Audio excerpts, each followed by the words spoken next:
Hello, my name is Elizabeth Boyks, and my group will be discussing evidence-based nursing. I will be talking about the definition and the background.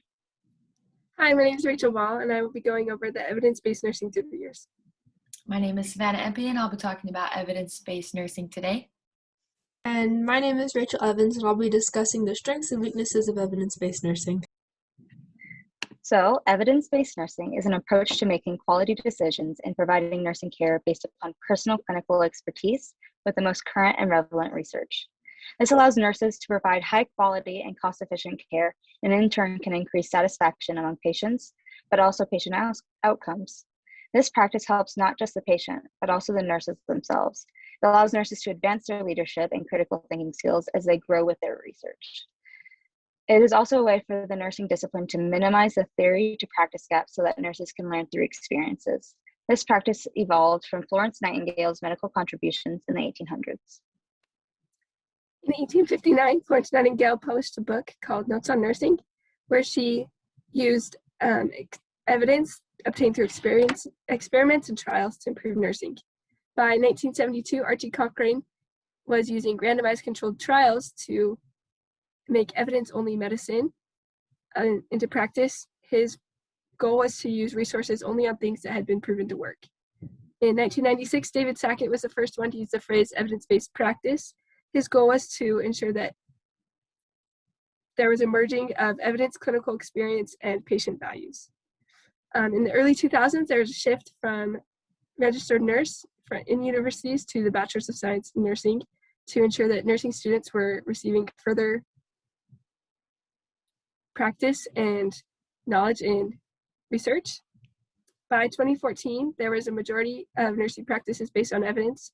About 55% of all nursing practices were evidence-based, and they had a goal in mind to nearly double that percentage in the coming years. Now, as we've learned about the upcoming of evidence-based nursing practice today, it's important to look at the overall perspective that our world changes. Everything around us changes. We as human beings change every day. So it makes sense that our healthcare and the way that we take care of our patients needs to change and evolve as well.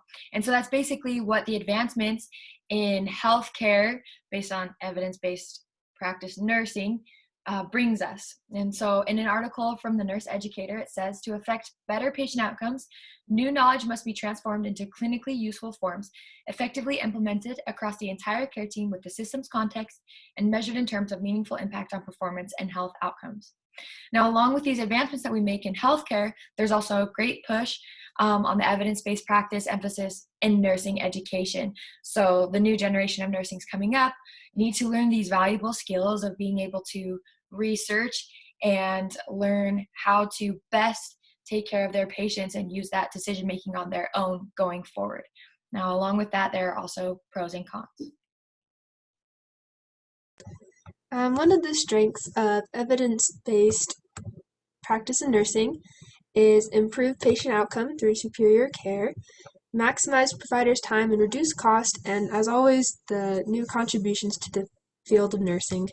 And one example of this is that nurses used to spend up to 20 minutes a day bathing each patient and changing their dressings until research revealed that some dressings are better left in place longer and that daily baths don't impact outcomes.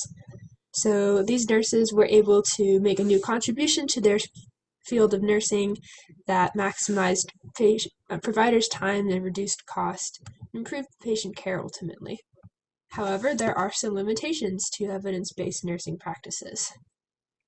One of those, as suggested by the Nursing Science Quarterly, described the story of Michelle in 1997, who was one of the first nurse authors to point out that evidence-based nursing was too narrow and that it was overly focused on the study of technical nursing activities. The heavy reliance on research methods that compare interventions failed to ask important questions such as what percentage of the patients requiring either intervention could have been avoided the need for either with solutions not considered by research interventions. This shows bias towards practices that are already well researched.